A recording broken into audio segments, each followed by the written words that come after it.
E aí, fizeram a tarefa? Esse exercício mais teórico foi mais chato?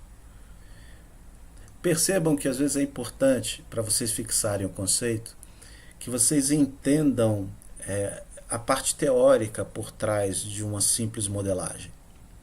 Vamos rever juntos o exercício então.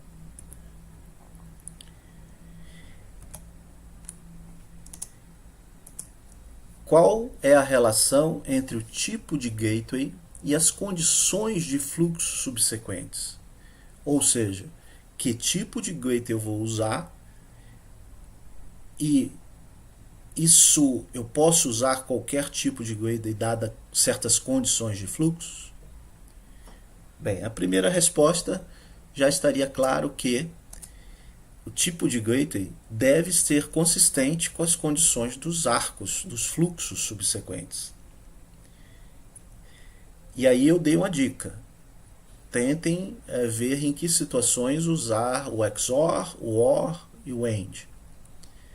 Vamos pensar na questão de uma divisão XOR.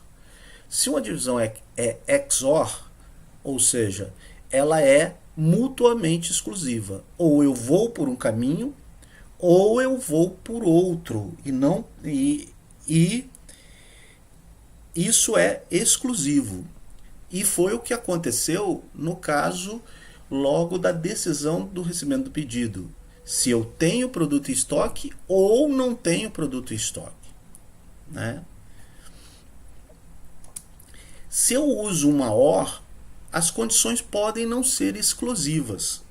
Eu posso, em determinados momentos, ter instâncias seguindo por um lado e pelo outro. Né?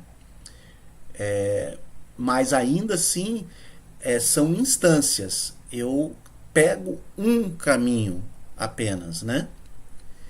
Já numa divisão AND, ela não deve ter condições nos arcos. É simplesmente uma bifurcação. O fluxo, a instância se divide e os dois arcos caminham. Então não há condição, não há decisão. Ok? Que foi o caso lá do paralelismo, quando eu vou, ao mesmo tempo, o pessoal de vendas, né, emitir a fatura e receber o pagamento, e o pessoal do armazenamento fazer a remessa do produto, obtendo o endereço. Então aquilo ali ocorre sempre em paralelo. Por fim, vamos ver o quinto estágio, que é identificar elementos adicionais. Percebam que esse estágio é um pouco opcional, né? Ele não é obrigatório, é necessário. Ele agrega valor a um modelo. Porque nós podemos ampliar esse modelo capturando o quê? Os artefatos ou manipuladores de exceções.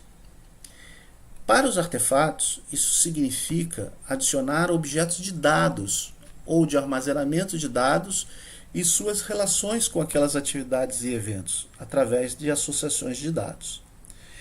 Para os manipuladores de exceções, isso significa usar de eventos de fronteira, fluxos de exceção e manipuladores de compensação. Quem não se recorda desses conceitos, isso é objeto de um outro videoaula. A adição de elementos de dados e exceções depende da finalidade da modelagem particular. Por exemplo, se um processo for automatizado, é desejável capturar explicitamente dados e aspectos de exceção nesse processo.